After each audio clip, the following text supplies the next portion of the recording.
Y ante los continuos ataques entre Israel e Irán de estos 6 días, algunos se cuestionan si Teherán cuenta con los recursos militares suficientes en caso de un conflicto bélico de largo aliento. Mi compañero Nick Patton Walsh con el siguiente reporte. Veamos.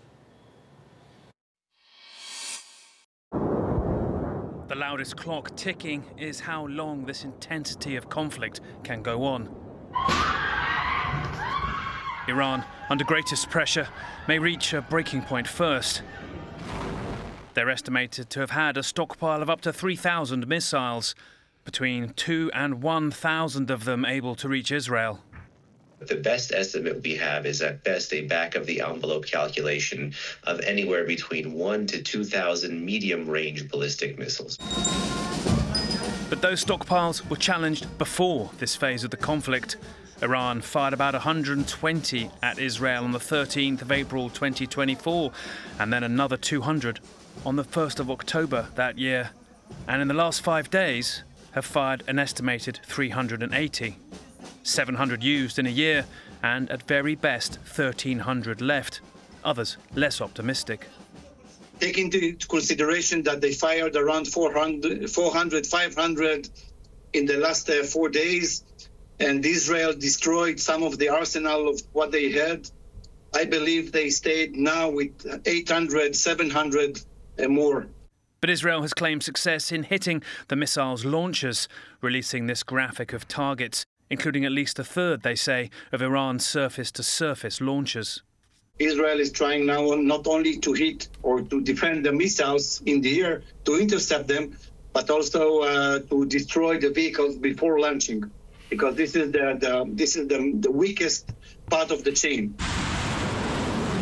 Israel has claimed Iran could make 300 ballistic missiles a month, like this Fatah-1, apparently used in the recent attacks. But on October the 26th, 3 waves of retaliatory strikes by Israel hit Iran's air defence and missile production, in which the UK defence chief said only 100 bombs took down nearly the entirety of Iran's air defence system. It has destroyed Iran's ability to produce ballistic missiles for a year, he said.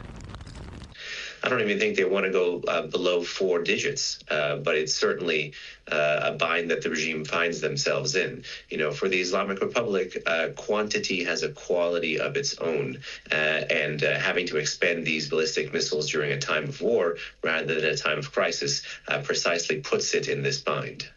The mystery number of how many missiles Iran has left, dictating its actions and the outcome of this defining conflict. Y mientras tanto, Estados Unidos está enviando a la región 3 portaaviones y 2 destructores, mientras que unos 46,000 soldados están desplegados en 9 instalaciones militares en el Medio Oriente, según dijo a CNN el general brigadier en retiro del ejército de Estados Unidos, Steve Anderson. A esto se suma un numeroso grupo de aviones de combate F-16 y F-35, y se ha hablado de la posibilidad de usar bombarderos B-2. Fuerzas militares que no parecen a la par entre Estados Unidos e Irán, y de eso hablaremos ahora con el analista internacional Marwan Soto Antaki. Marwan, gracias por estar acá con nosotros, te saludo. Y veíamos hace apenas unos minutos este reporte de uno de nuestros colegas, donde, según las cifras que se tienen, finalmente Irán no cuenta con los recursos bélicos suficientes para un conflicto bélico de largo aliento. ¿Tú lo crees así? Querido Rey, muy buena tarde. A ver, sí, son varios elementos los que llevan a esa situación en el caso del régimen iraní.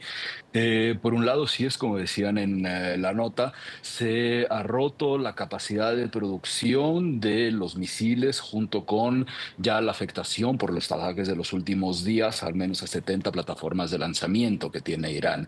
Pero también porque hay 2 elementos regionales que quizás son los que dieron el espacio para, dentro de la lógica de Israel, emprender esta operación operación la semana pasada y de ahí venía su insistencia en las últimas 2 semanas, que es, por un lado, sí el debilitamiento de Hezbollah, del Líbano, después de la operación que se llevó a cabo desde los Vipers y demás.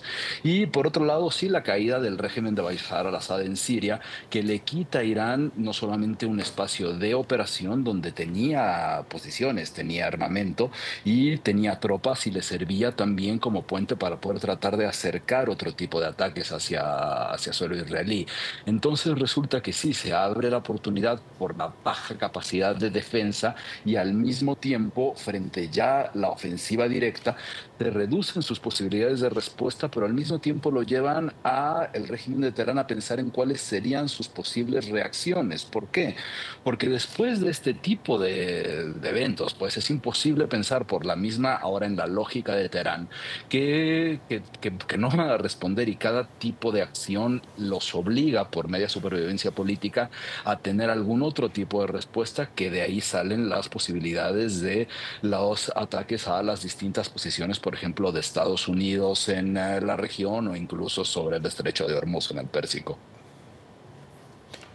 Entonces, la posibilidad de una escalada mayor que pueda abarcar la región, o quizás incluso de manera global, eso por ahora improbable. En términos globales, con esto que nos cuentas, yo en verdad lo veo muy, muy improbable. Sí creo que hay evidentemente una posibilidad de escalada que se terminará por definir a partir, sí, de la participación o no de Estados Unidos, con justo las bombas de penetración masiva, lo que decías al inicio, y a partir de eso lo que va a hacer con las municiones que quedan dentro del suelo iraní.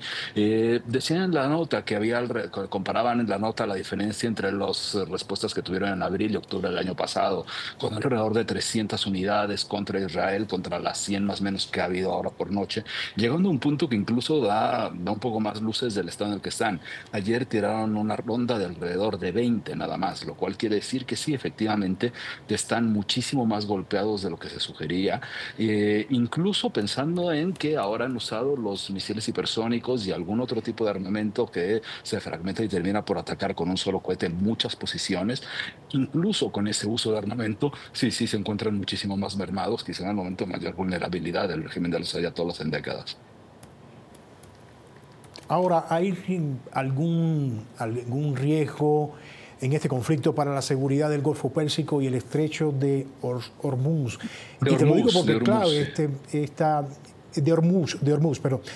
Y clave, por supuesto, estamos hablando de que fluyen alrededor de, corrígeme si no, 20 millones de barriles diarios por ahí, y sin embargo, yo he visto los mercados globales muy tranquilos hasta ahora. ¿Te hace pensar en algo? Más o menos tranquilos. Sí llegaron a subir, sobre todo hacia el final de la semana pasada, cuando sí hubo una subida del precio de petróleo, y eso podría tener otro tipo de consecuencias que yo las pondría como en una segunda jerarquía, poniendo primero siempre como inicio la vida de la gente, ¿no? Pensando en los 10 millones de Teherán que se les avisó que evacuaran, lo cual es improbable, o la gente que sí ha recibido los impactos dentro del territorio israelí. Lo que pasa con el estrecho de Hormuz, solo para ilustrarlo un poco y explicar dónde está, es el punto más angosto del Golfo Pérsico. Es una muy, muy pequeña brecha que hace más angosto el Golfo Pérsico en un punto. Y es un estrecho que tiene control de Irán, Omán y Emiratos Árabes Unidos. Del Golfo Pérsico se pasa al estrecho de Hormuz, y de ahí se pasa al Golfo de Omán y ya da salida al mar.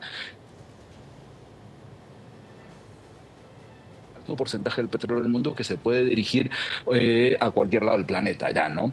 Entonces, ¿qué es lo que sucede con el incremento del precio del petróleo y cuál la posible contención o riesgo que se encuentran a partir de los demás países? El día de ayer en la tarde hubo una reunión de Pezeshkian, el presidente iraní, con el gobierno de Emiratos Árabes Unidos para tratar de evitarlo, ya que incluso si te vas a, por ejemplo, quién es el principal comprador de petróleo, tanto de Irán como de los países del Golfo Pérsico, es China, y China no estaría tampoco muy interesado en esa subida de precio de petróleo por razones obvias, claro. Y de ahí que se trata de contener y llevar a las distintas mesas de negociaciones.